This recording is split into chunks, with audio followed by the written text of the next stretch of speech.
Hey there friends, and welcome back to Make Your Money Thrive. My name is Christina, and today I'm going to be adding a little bit of cash to my 100 envelope savings challenge. Super excited to do this.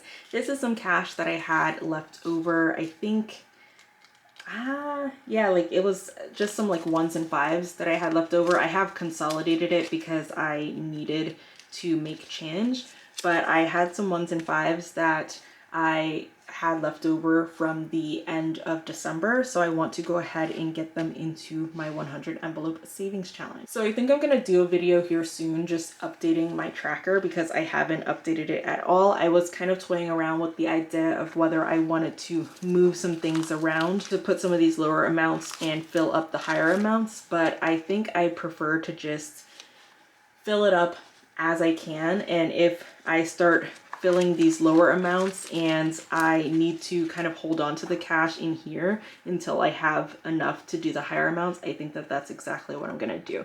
So I'll do a video just kind of coloring this in together because I think that'll be super fun. But in terms of the ones that I do have filled in, I've done 1, 2, 5, 10,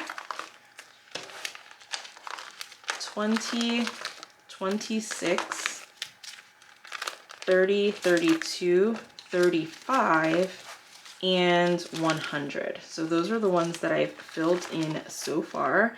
And with the cash that I have set aside here, which this is something that I'll do often when I have cash that I know is for a specific purpose, I'll just use a post-it note and write what it's for.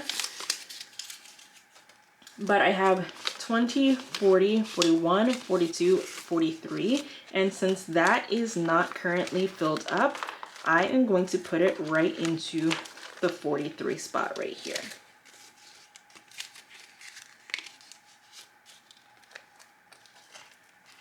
It's always hard to open this at the bottom, but I'm just gonna slip this right in here.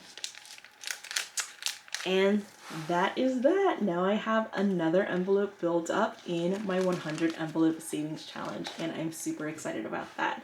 Thank you so much for watching, and I cannot wait to see you in the next video. Bye.